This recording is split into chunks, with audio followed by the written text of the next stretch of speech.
So, okay, what is it? Nice.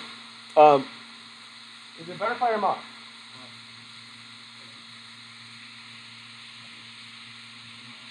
Okay, well, how do you know what it's a butterfly or a moth?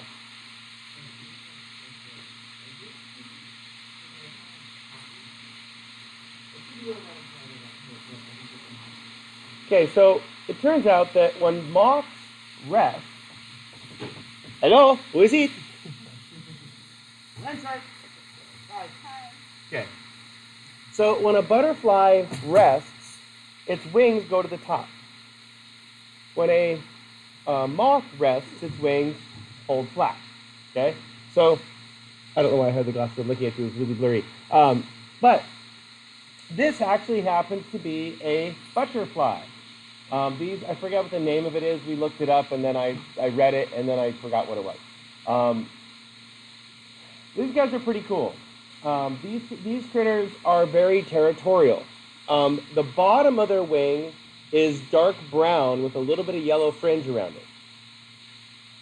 So when you see these butterflies flying around, they kind of look like a leaf, kind of like a burnt leaf.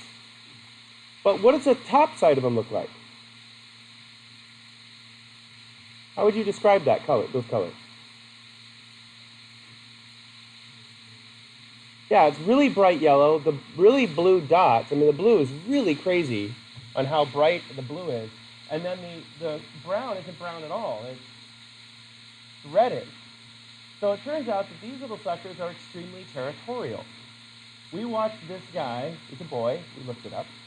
We watched him chase off other butterflies all day on Sunday around the yard. All day. Flying around in circles. Another butterfly flies in, all of a sudden this guy goes, and he's like, and the other one's like, hi, and like everybody seen those pretty yellow butterflies about this big? Yeah, and then this guy will chase him out of the yard. The little black birds with the mohawks, you ever seen those? They're like little birds about this big. They've got a white stomach. Hey, good morning. And they have a little mohawk, little black head. Well, they eat bugs. They pretty much sit by our trash can and wait for the flies to pupate and just eat the flies off the trash can. This little guy scares off those birds from the backyard. How does it do it? The colors. So it flies at them and then turns around and goes, ah! And the bird goes, ha! And flies away. There's a bunch of other butterflies that do the same thing. They have big eyeballs on the back of their wings. Big eyes. It looks like eyes, not really eyeballs, but they're circular like eyes. So when the butterfly opens its wings all of a sudden, what's looking at the bird? These two big eyes. And the bird goes, ah! Why does this work for the bird? What is this shiny color for the bird?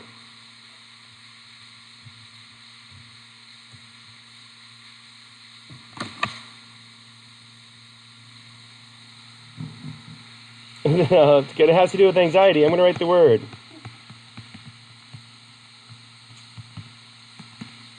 Okay, so my son has been watching this gentleman on YouTube that has OCD. And he's like Dutch. Somebody might know who he is. Oh my gosh, that triggers me so bad. Anybody know that voice? It's so irritating. But people send him pictures that irritate him. And he talks about how irritating things are that are bugging him about what people send. Yeah, and my son just thinks it's hilarious. But what does it mean to be triggered?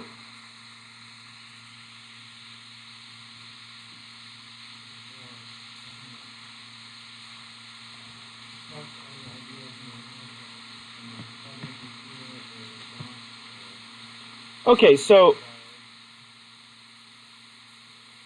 I'm going to write the word sparks because I like that, but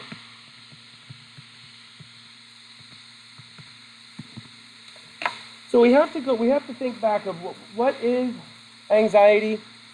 What is this thing we talked about last class with anxiety?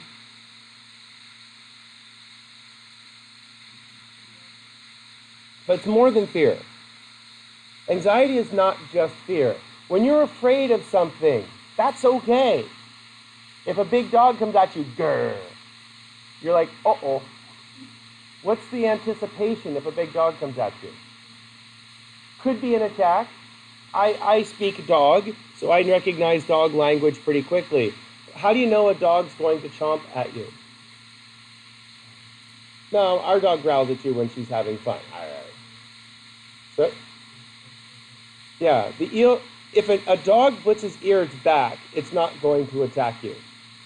But if its ears come forward and look directly at you and the tail sticking straight out the back, that's not a friendly stance. That is the dog saying, back off, buddy. And you're like, oh, it's a pretty doggy. What's going to happen? It's going to increase the probability that it takes a bite out of you.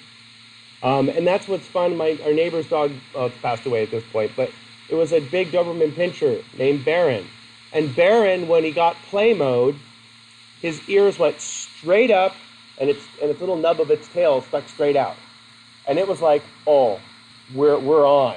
And it was playing, but when it bit you, did it hurt like heck? Yeah, it would go until it felt the bone when it bit you.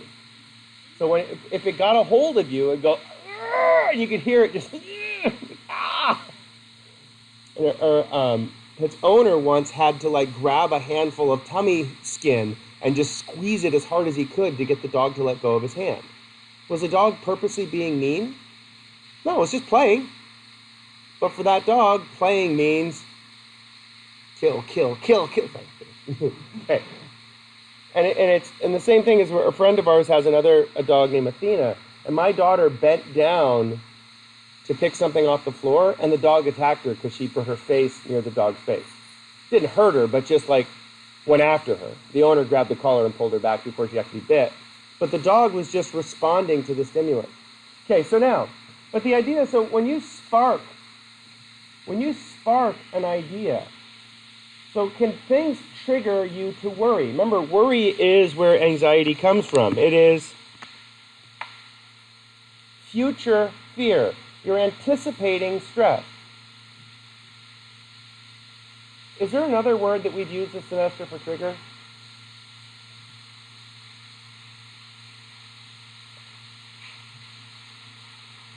I'll give you an example. My tea that I'm drinking this morning. I grew up drinking peppermint tea. We grow peppermint back in Vermont. It grows everywhere. It's a weed. But we always grow a giant peppermint garden in Vermont in the spring and the summer. And then we would harvest it and we'd dry it and we'd have these big Ziploc bags that look like marijuana, but big Ziploc bags of mint hanging in the basement. And the reason we had them is because we drank mint tea all the time.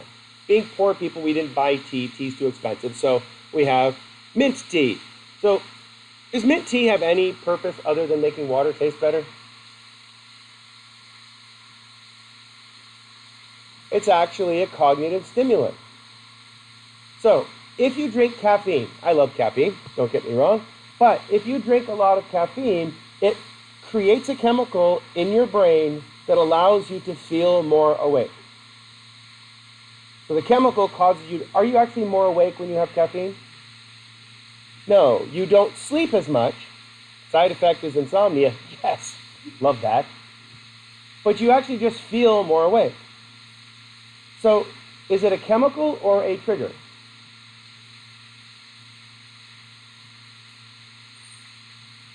I'm going to write 2 letters up here and see if this makes any sense.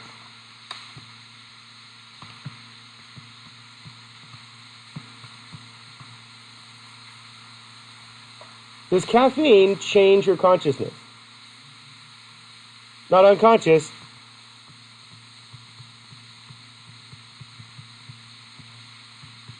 Unconditioned stimuli. Remember those? Long time ago? Boo, creepy foot doctor. Okay. It's always funny. Okay. So caffeine is an unconditioned stimulant. If I give caffeine to an unsuspecting person, they will start to think that they're more alert and awake. Because it's a natural chemical. It occurs. It happens. But what happens over time with your coffee drinking? You build up a tolerance. It doesn't work as well anymore. So you need more and more. That's actually why I don't, even though I love coffee, I don't drink coffee all the time. Because when I want coffee to work, I want coffee to work. I don't want to have a giant cup of coffee and then feel tired, and then grind my teeth all night because I've had too much coffee. I love coffee. Okay, moving on.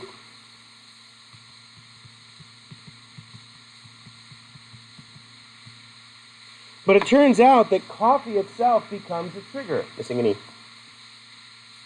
Coffee itself becomes a trigger. What does it trigger? Feeling awake. If you have a giant cup of coffee first thing in the morning, it really doesn't affect your consciousness. It blocks the chemicals that make you feel tired. When you get up in the morning, you might feel tired, but you don't have the chemicals that make you feel tired. You have too much Tim left over in the morning if you're tired when you get up. Okay? So, coffee's a trigger though. A lot of people have their cup of coffee and all of a sudden start going, oh yeah, I'm awake now. Nothing to do with the caffeine in the coffee. It's the... What does CS stand for? It's the conditioned stimulus. It's the trigger. A lot of people, this is actually funny. Does coffee make you poo?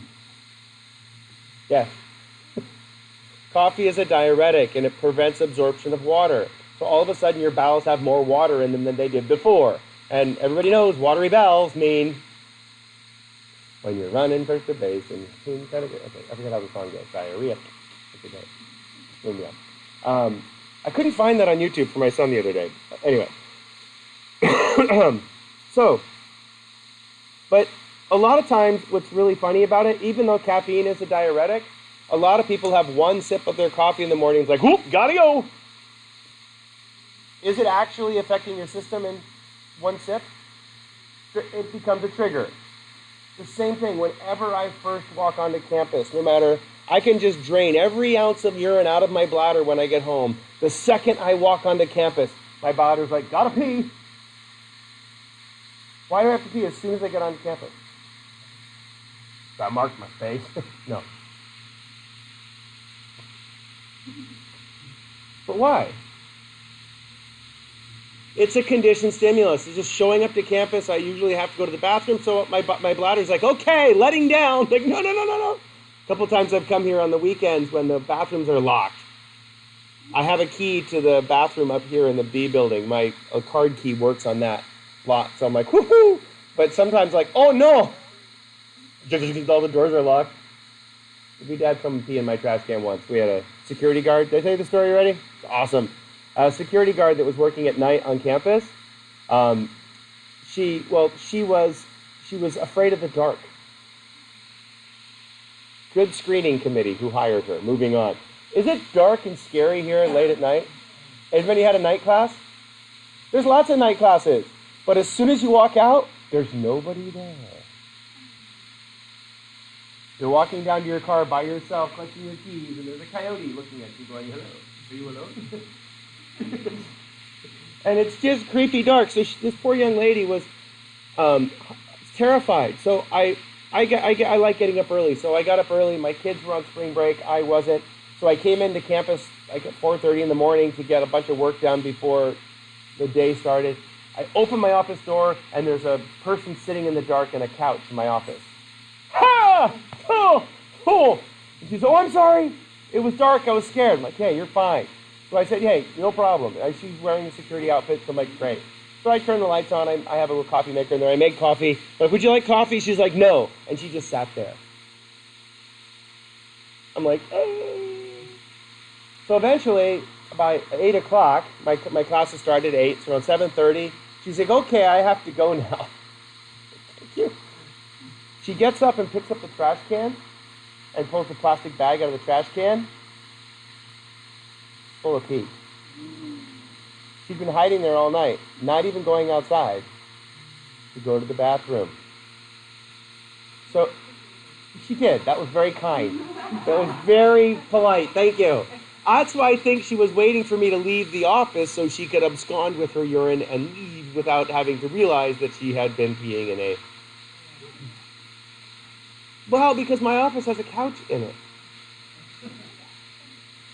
Well, it turns out that the security folks we've discovered based on the key logins and the light sensors were just rummaging through everybody's office at night because they weren't screening the people that they were hiring. And we had one gentleman stole about 6 laptops out of the CIS building, which is, don't steal the CIS building computer. They have these little chips in them. Okay, and the little chip says it'll work like it's a perfectly normal computer. You can even reformat it and take out the hard drive, put a new hard drive in. But as soon as it connects to the internet, the little chip says, "Hi, here I am." And it's not worth the larceny of stealing a laptop because they all have the little GPS chips in them. Even this thing has a little GPS chip in it. My CIS buddies that I work with goes, "Hey, you're in Hawaii." Yes, I am. How does he know I'm in Hawaii? Because I logged into the internet from the computer, and he's like, "Oh, you guys are in Hawaii. What are you guys doing?" Well, it's not weird. I mean, I can tell you where my daughter is right. I can tell you what class she's in right now because of the GPS chip in her phone. Anyway, so he got caught, and he had stuff from everybody's office. He'd been rummaging through people's offices and stealing stuff. I hope he rummaged through one of the filing cabinets that I have because he would have been horrified. Anyway. So, getting back. So the idea of a trigger. This young lady was afraid of the dark. So as soon as it got dark and quiet on campus, what did she do? She hid. Well, there's 3 or 4 of us that have couches in our office. So she went and would probably frequent various different offices with couches in it. And when I called the security, our people that are hired, the security people, I'm like, "Do you know who works at night?" And they're like, "Well, yes." "Did you meet them?" "No." You might want to interview 2 of them before you let them walk around campus at night. Because they shouldn't have keys to our offices. That was one of the morals of it. Or whatever. Okay. So, if you think about this, is that this goes beyond just simple conditioned stimuli, especially for something like PTSD. Why could a butterfly scare away a bird that eats butterflies? What is it triggering?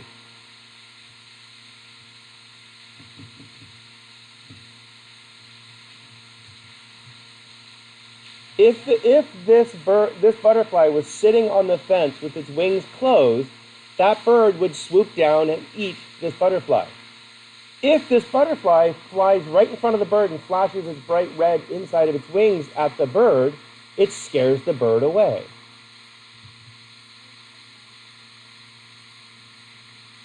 Well, yeah, because it's usually a sign for the bird. I don't know if the birds see the colors as much. It's the contrast.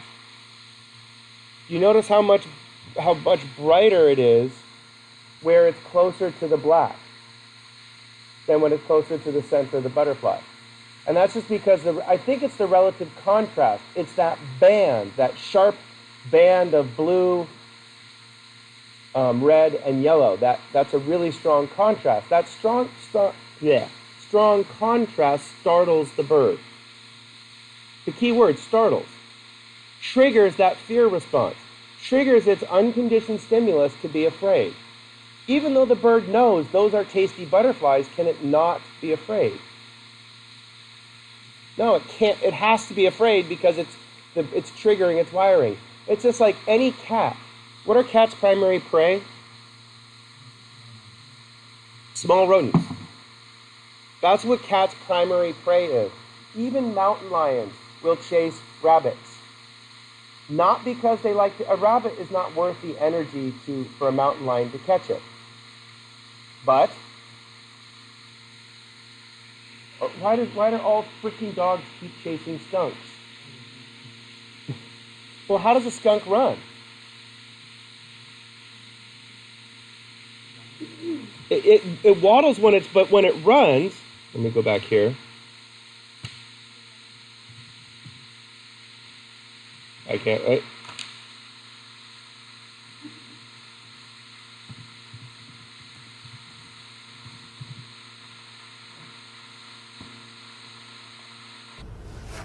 Skunk running across.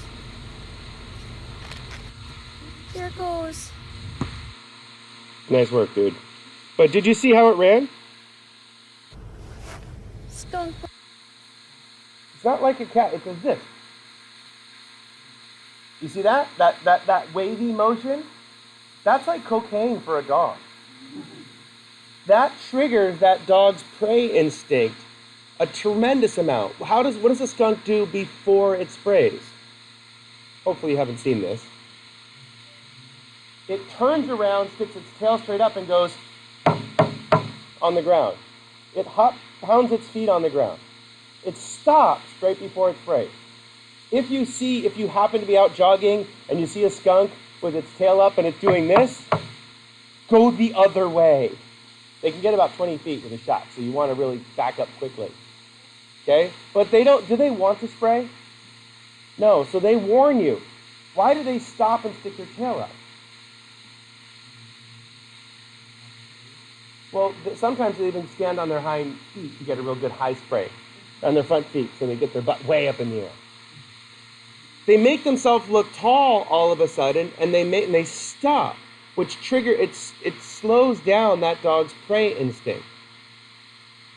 That's why I think dogs love squirrels so much, because of the way squirrels move, just like this rodent. Bounce, bounce, bounce, bounce, bounce, and the dog just goes, ah, and just goes after it. Okay, but again, okay, so getting back to the main point of this whole idea.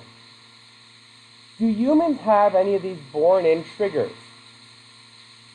Yes, what are some of the basic born-in triggers that we have? Now, those are all the ones you've learned. Look at this.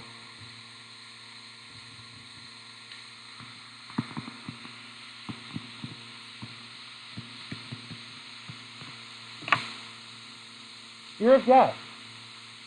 All humans have this thing we call Thanatos. This is a death instinct.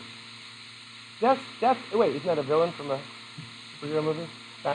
Thanos? Yeah. So, wow, it's weird how he's death instinct and he's a super villain. Okay, but we all have this fear of death. When death is imminent or is happened to close people, does your brain go into a really high state of alarm? Yes, your brain goes into a natural panic. This is what we call post-traumatic stress. Post-traumatic stress is that any time you fear for your life or the life of one of your significant others, somebody that's really close to you, your brain goes into a trauma mode. It's a natural occurring, overwhelming sense of stress. What does it feel like when you're in that panic mode?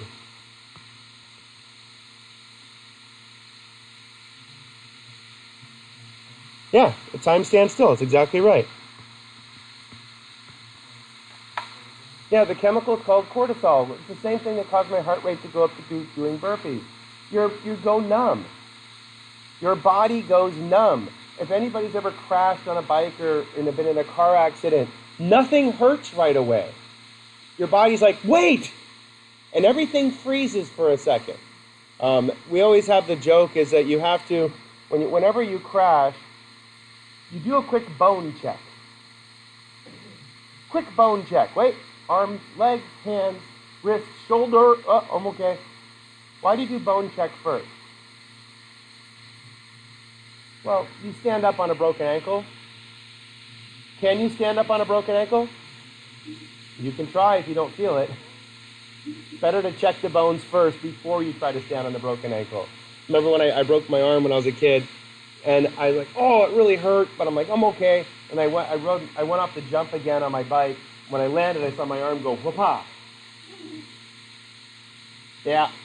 Of course, my friends in their brilliance are like, don't tell mom, okay? So we were icing it. It was all swollen in black and blue. And my parents come home. We weren't supposed to be riding the bikes. And they're like, what happened? I fell down. The parents believe that sort of thing. And x-rays, cast all summer. Oh. Sucks. But you go numb. Okay? So why do you go numb? Because the cortisol tells you it seems like the situation is not real. It's called derealization. Okay, coming back to now you are back to reality.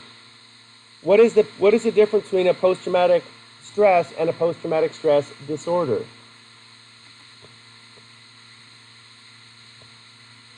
Say louder. What repeats? The event. That's exactly right. So the event becomes a conditioned stimulus. One trial, the event becomes a conditioned stimulus. Anything triggers that conditioned stimulus. Anything triggers that event. This is the important part to remember. People who have post-traumatic stress disorder, the trigger is same or worse than event. So, probably about 5 or 6 years ago, I had a student, I can't remember his name, but James, he sat on up in F510, he sat over on the far edge of the classroom. The doorway is here. He sat on the far end of the doorway. He suffered from post-traumatic stress disorder from getting blowed up in Iraq. He was in a Bradley fighting vehicle, which is like a tank with wheels, and it got blowed up. It takes a big bomb to blow one of those things up. It knocked it over on its side. He had lots of little pieces of Bradley fighting vehicles stuck in him. His legs were pretty much beat up. He got out, and he was the only one that was still alive in his little truck. But the people behind him didn't get blowed up, so they were able to get him to the hospital and things. But, does anybody have a pen with a clicky cap? That sound caused him to trigger, because what did he hear just before getting blowed up? Click. That click. Whether it was the bomb going off or was it just a random sound from inside the car, but his brain said, oh, that sound. So you would see in class, and this class, I haven't heard anybody doing it, but in a smaller classroom, do people always play with their clicky pens? Yeah. And so, see? And so what happens is for him, he became, we've had a big discussion. He goes, before class, he goes, look, I suffer from post-traumatic stress disorder, and he told the story. And I said, do you mind sharing it with the class? And he was really nervous about it, but he's like, you can share it with the class. I'm not going to. And so I said, okay, everybody who has clicky pens, either A, don't bring them to class, or don't click them. Is it normal for people to click their pens without paying attention to it? Yeah, but for him, that caused a trigger, and that trigger caused panic. Different than being irritated by the person clicking you, what was he feeling was about to happen when he hears that? He's going to die. So it's not, I mean, it's like you laugh, but it's like, ugh. That's how traumatic that clicky sound was. And it was great. The whole class was perfectly good about not clicking their pens. They got it pretty quickly. And so can you just tell someone to just get over it? No, because every time it's triggered, it's the same situation that they were in or worse than they were in. And the problem is every time they get triggered, what happens to their emotions? They get numbed. There's another story on NPR about when they're doing a lot of fracking, when they pump liquid into the ground and pushes oil and natural gas out, sometimes the gas and the oil come out at very high pressure. And every so often, the oil rigs will catch fire and explode. Okay, it just kind of happens. But they've been dumping crews, this is in North Dakota, onto these rigs and not teaching them how to deal with the fire, not teaching them how to deal with it, just teaching them how to work the machinery. So there's one story where a gentleman got, the well exploded, and one of the guys got caught, and his buddy grabbed him and pulled him out of the fire. He was fine, but like the guy that was in the fire was really badly burnt. And I'm sorry for being gross, but his skin was charring and coming off, and the poor guy is trying to rescue him hands. Okay? And the guy who was rescuing this person, couldn't get that out of his head. He had to wear gloves all the time. He couldn't touch his kids, he couldn't touch his wife, because every time he touched somebody, what exactly came back 100%? His skin, that quick sensation. Now, my wife, when she's a runner, she was running, maybe 10 years ago. Her and her friend Donna would run a lot, and they're running in the dark because they run in the morning, and my wife tripped. Just tripped on a little route in the road, and didn't even get her hands up. Just broke a tooth, broken her nose, Oh, she looked like heck. There's a couple great pictures of her after her. She felt fine because she just landed on her face, and she skinned back at both of her wrists and her hip because she didn't even get her hands up. It was like, oh. She was fine. Her friend was messed up for like 3 weeks because her friend that was with her saw her do it, and her friend, that sound of her going thud, like really caused her friend to go through some serious trauma. How come my wife didn't get upset by it, but our friend Donna did? I just saw Donna on campus last week. Anyway, if I see her around, I'll lurk and grab her if she's still stressed by it. I'll just fall on the ground and see what she does. Did she suffer from a post-traumatic episode because of the crash? Yeah, just the sound of thunk. And then my son and I going back trying to find the teeth. Because they can glue them back together. Otherwise, she actually ended up having to have a root canal and a fake tooth put in the front. You know, root canal here doesn't hurt. Root canal back here, lots of no good. I don't know, but okay. I'm starting to develop post-traumatic from that. Okay. She had like, how was it? She goes, it was fine. It didn't even. All right then. So now, getting back. So how do you cure PTSD? How do you stop the triggers?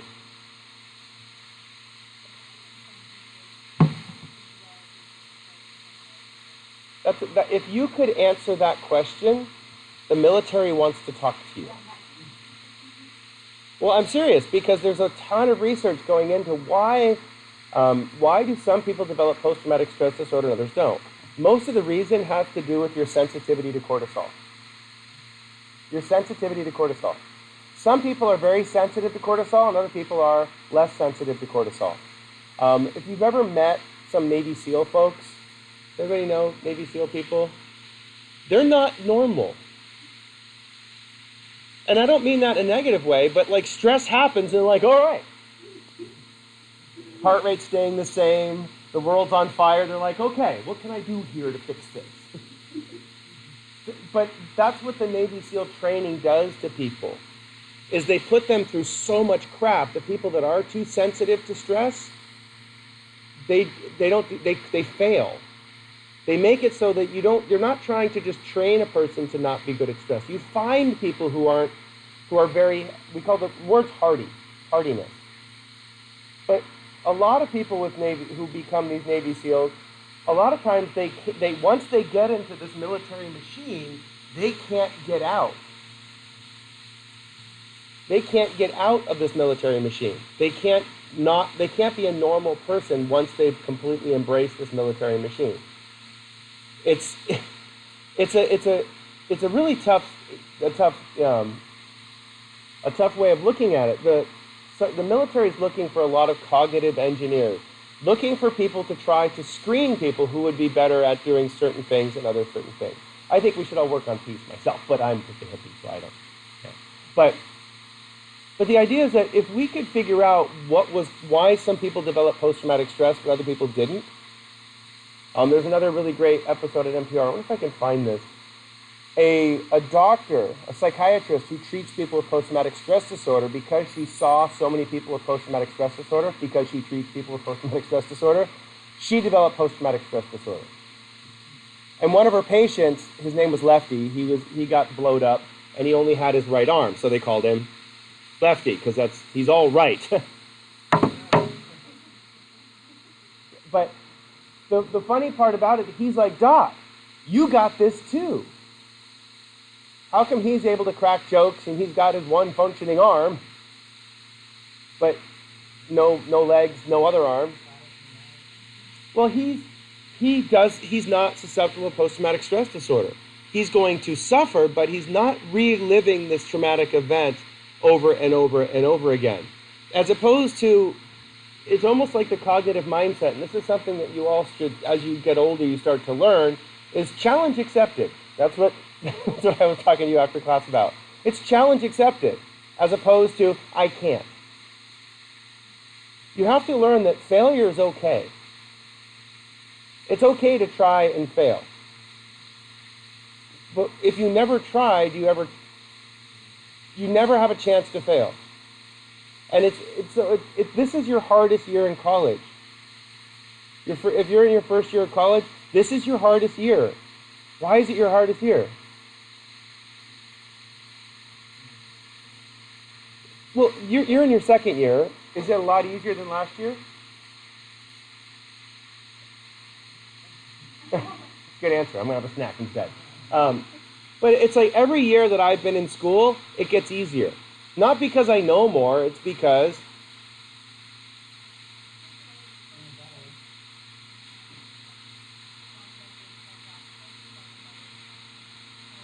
if you had to take research methods again, it would be easy for you. And then the reason is once you learn how to do something, you're like, I got this. Like when you have a test, when you're a freshman, like you guys have a final coming up, we're going to spend a lot of time reviewing all the concepts all semester. You're going to go, there's no way I can learn all this. But next semester, you have a biology class, you have to learn way more just for the first exam than you do for this whole class. And you're like, oh, I got this. What changed? Your experience. Once you have the experience, you're like, oh, okay, I know what I have to do. And once you have that experience, then you can adapt and change and deal. Okay, so the best cures for PTSD are really group therapy. You have to get people together that have had the same experience. Having someone who's been through a war, I can't understand what it's like, and I can't talk. I can listen to what you have to say about being through a war, but how come I can't know what it means to be through a war? I've never been through a war. I've never been a child of domestic violence. And so can I understand what it's like to have domestic violence? No. But if you talk to other people, other survivors of that particular situation, then you can go, these people understand what I'm going through. And that allows your consciousness to go there without being triggered. That's the key. You have to get to a space. My friend Tracy is a therapist. She makes clients feel very comfortable so that they're... Thank you. Hey, Siri! Okay. I do that to a watch all the time. And David Levine, one of my students, his watch goes off all the time. And it's just my voice. So, hey, watch this. And his watch goes, I'm listening. Okay. So, but Tracy likes to get people to a very safe place so that they can step into that trigger without it causing the emotional triggering. And it's a dangerous place to go. Yes, because it can reenact the event. But if you're in a safe place, if you're with other people you trust, it's really great. There's who do people trust the most? A lot of people who've been through lots of doctoring don't trust doctors anymore. Not even their friends. Your pets. Your pets. So there's an organization that trains dogs for PTSD vets, specifically. And these dogs are there to be a companion to people with post-traumatic stress disorder. I'm all for your bearded dragon security pet. My daughter's trying to get one as a security animal. So she just carries a bearded dragon around all the time. So she has to clean up his poop. She's going to love it. Okay. But so if you have a security animal, if you have a dog that sits next to you, what does that do for your triggers? More than that. It warns you when your triggers are about to occur. Does a dog see the world better than you do? Yeah, it's not filled with social biases and interpreting things. It just sees the world. And so if a dog sees someone who's a threat, the dog thinks the person's a threat. If you have PTSD, do you see everybody as a threat, potentially? Yeah, so the dog will let you know when someone's a real threat. And once the dog is trained, the dog says, I got your back. One of the things the dog will do is when the the dog pays attention to the owner. When he sees the owner being triggered, the dog does this. Boonk. Why does the dog just go clunk and lean on him?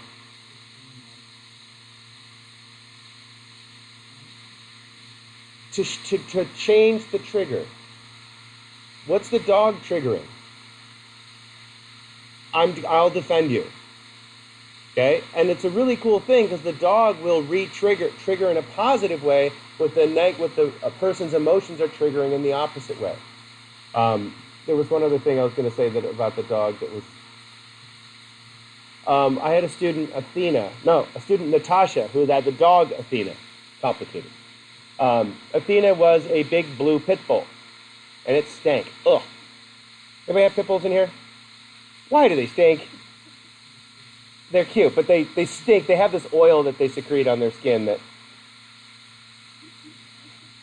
Anyway, so Athena would sit in class and everybody... But what Athena would do is she's a wonderful, big, square-headed dog. I love them. They're my favorite dogs. But you just grab their heads and go, your big head.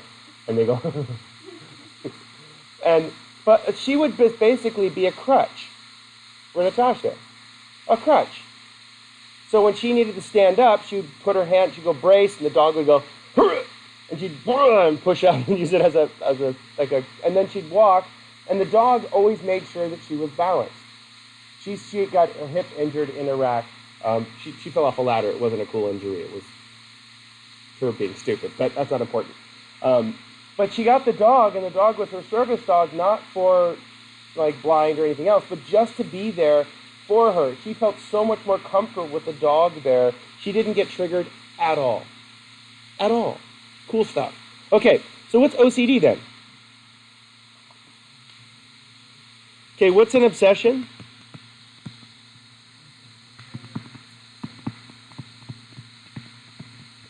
They're thoughts. Obsessions are thoughts.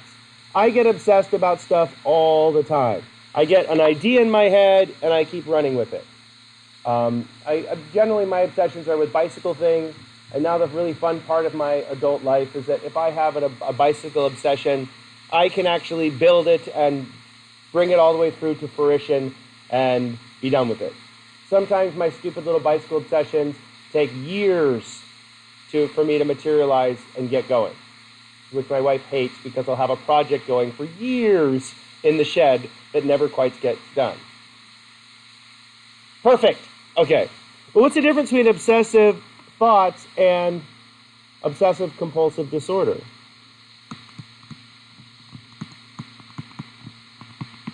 What's a compulsion?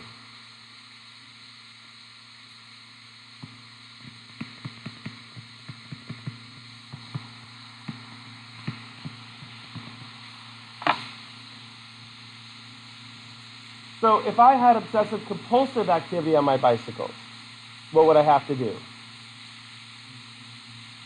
Oh, nothing is pretty in the Wyner Bicycle House. All my bikes have a pole. Nothing's shiny. Except this polished aluminum one I got, but that's not important. Okay, so if I'm thinking about it, as soon as I start thinking about it, what do you have to do? Go and do it. And so I'd go out to the garage and look at it. I'd go out in the garage and adjust something and then walk back inside. And a few minutes later, as soon as I start thinking about it again, I have to do it. Okay? And so obsessive compulsive, is this normal during finals to be obsessive compulsive? Yeah. The more stressed you are, the more obsessive compulsive you get. The more stressed you are, the more obsessive compulsive you get. It's weird. Why are you obsessive compulsive? Sometimes it's not for healthy things, but sometimes it's things like M&Ms. Do M&Ms cause obsessive compulsive behavior? Yoink. M&M. Yoink. Ooh, M&M. Let's see, what's another comment? When does your obsession compulsion become a disorder, though? We all do this when we're stressed. We all get obsessed about things. We all start compulsing about things when we're stressed. When does it become a disorder? Yeah.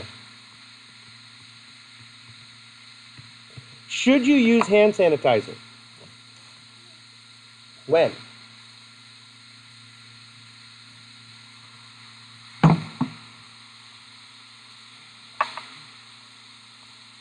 before you eat something is pretty much the only time you should use hand sanitizer. Yeah, okay, so if you use it all the time, what happens? Yeah, you kill the good bacteria in your hands as well as the bad bacteria. You kill 99.9% of germs. That 0.1% is badass. You just ignore them. Okay? But what does it do to your hands? It dries them out. If you have dry hands, are you likely to have little cracks in your cuticles? Yeah. Wait, if you have little cracks in your cuticles, what's exposed? That's your skin. The inside. Your skin's a really good barrier. Really good barrier. But if you have lots of little cracks, I did this in my stats class the other day, methods class. We designed an experiment to see if the presence of hand sanitizer makes you think about germs more. And so I have hand sanitizer in there, so I put it on my hand. I got stung by a rose bush. You know, like neighbor's got an attack rose bush right by my car, so you walk by and it's rah! And I forgot that I had 2 little cut knuckles. So special. Extra special thingy. Anyway, but if I have little cracks on my knuckles, if I have little cuts, am I likely to get sick? Yeah, because the germs can enter my body. So if you use hand sanitizer, you're more likely to get sick. So people use hand sanitizer when they think something is germy. It's all the kids come in from the playground at school, and before they eat anything, you should technically wash your hands with some gentle soap and water. That kills 99.9% of bacteria too, just so you know. Okay? But if they don't have access to it, hand sanitizer is good because anybody know why kids get sick? Well, none of them wash their hands enough. And they rub their eyes, and they put their fingers in their nose, and they put their hands in their mouth. I've seen my son come home from school sitting here eating a bagel with his bare hands. His hands are like nasty school dirt from playing basketball on the playground. Ugh. How many other kids have touched that basketball? How many kids went to the bathroom that day? How many kids didn't wash their hands? How many cumulative days of fecal matter are on that basketball? And he's sitting here eating a bagel with all of that caked on his hand. Now, the most common obsessive compulsive disorder is where you're worried about germs. You're worried about germs, cleanliness. So normal people would wash their hands and then eat. What would someone with obsessive compulsive disorder do?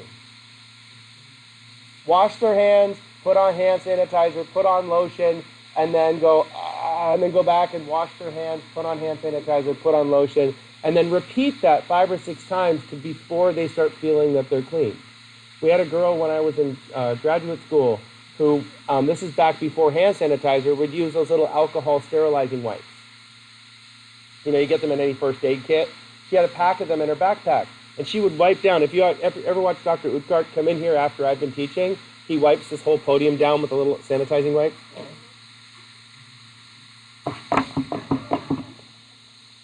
Okay. Okay. So, I am dirty. I'm the pig. But at the same time, is that that's kind of gross. Sorry about that. But is that normal to sanitize something before you start working, especially a public workstation? It is normal. That's actually on the realm of normal. But if he could not do his job because he was concerned about germs, that's when you start pushing an obsessive compulsive disorder. When someone is obsessive compulsive, do they know that it's weird? Yeah, most of the time, yes. They know that it's irrational. They know that it's wrong. But the more you worry about it, the more obsessive you get about whatever particular thing it is. And this is, one of my students shared that their uncle couldn't leave the house without checking the stove 15, 20 times. Okay, so stove off. So he got to the point where he went outside and turned the gas off to the house whenever he left to make sure that the stove wasn't on. And then he had to go, he started worrying about the gas valve being turned off all the way. And it's almost like, call the city and shut the gas. Okay. But why did it keep escalating? Was the gas really the problem? No, the anxiety and the worry is the problem. The gas just becomes the locus or the trigger for the particular anxiety. Medicine doesn't really work with OCD very well. What's the best way to cure OCD? Yeah, group therapy. I got to, in one of my graduate classes, at the personality psych course, we all had to go and sit in on different group therapy sessions that were going on around San Diego. And I got to sit with a OCD group. And the gentleman that was running it was funny. He goes, yes, it's a place where you can learn new things to obsess and compulse about. And initially I thought, that's kind of cold. But if you're the only person who is suffering from OCD, how does it feel? Very awful. Like, what's wrong with me? But now you're in a group of 15 people who all suffer the same disorder, who all have different manifestations of the same disorder, and you realize, oh, they're my tribe. They're like me. And that lowers the anxiety level and teaches you ways to cope. Yeah.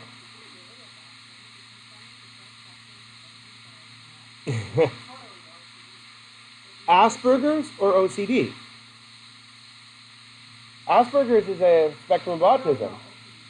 But you can be obsessive compulsive. So we talk about the score of conscientiousness on the scale, on a personality scale, right? If you're extremely conscientious, do you check? Are you sure? Do you follow all the rules? That's not OCD. That's conscientious. Obsessive compulsive would be where the disorder, where the amount of obsessive compulsive outweighs the need to be obsessive compulsive.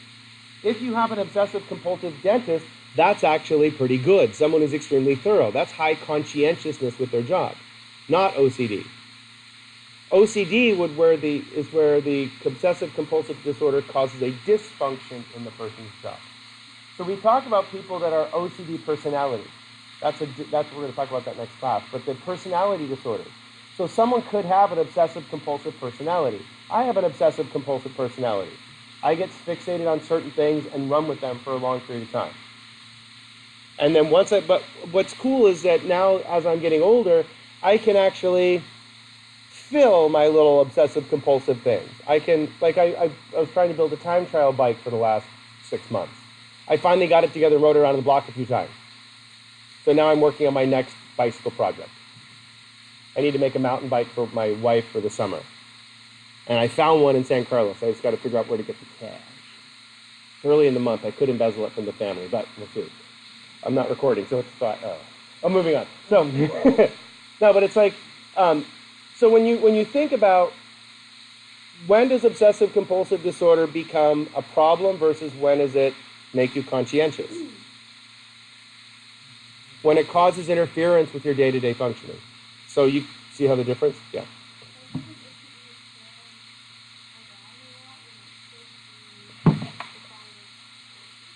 Yeah, I 100% agree. People like to call themselves OCD during final. Oh, I'm getting totally OCD on this. Well, being OCD is a very traumatic thing. It's a very it's not dangerous, but well, yeah, I guess it can be. But it causes major discomfort and major stress for a person's life. And people use these terms colloquially, or they use them in day-to-day conversation. But you should say conscientiousness. Like, oh, I have really high conscientiousness scores. But does that have the same nice ring to it? No. And so that's why Monica from Friends, no, she has what's called OCD personality. But where everything has to be right. Freud called that anal retentivism. So back 15 years ago, people said, oh, you're being anal retentive, which means that when you're stressed, you try to control things more, which is OCD. But does Monica have OCD? No, she's a chef. She has very, very high conscientiousness scores. She always does things the right way. She doesn't break the rules. High conscientiousness scores. But that doesn't sound nearly as funny as calling someone OCD. That's why when my son was watching this video with this guy that gets triggered all the time, he's not really OCD. He's just kind of a jerk. That's all. And when I laugh with the spectrum of autism, but do people with autism, are they very OCD? Yeah, there is one way to, but it's different because it's a manifestation of autistic individuals don't see multiple ways of doing things. There is a way of doing something.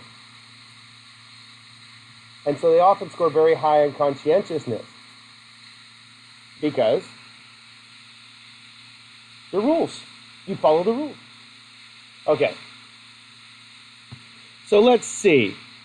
Was there another anxiety disorder we want to talk about? Oh, this one over here. Why spend so much time talking about anxiety?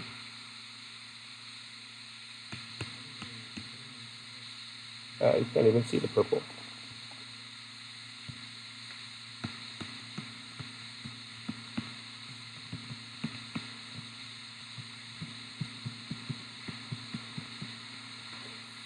Anxiety is the most common psychiatric disorder. You all have anxiety. As the world moves faster, you get more anxiety. It's the way it is.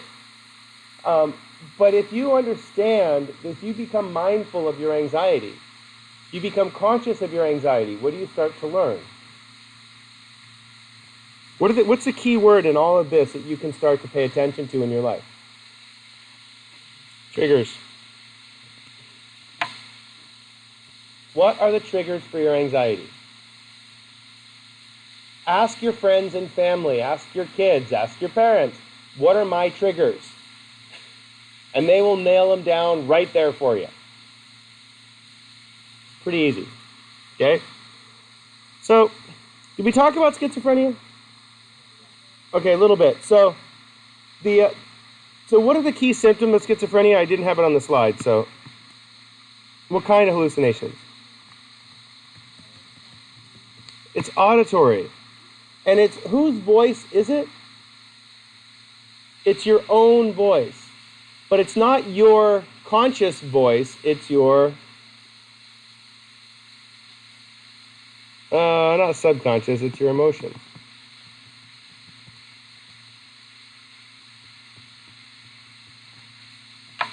Your thoughts, all the crazy stuff that you think about doesn't just happen in your thoughts, it actually happens in your auditory cortex. So my physio class, we're starting to talk about the language in the auditory cortex and how you put words together and all this other cool stuff. And people with schizophrenia have a different wiring, different pathways. It's different. Okay. Okay, so then this is the next one.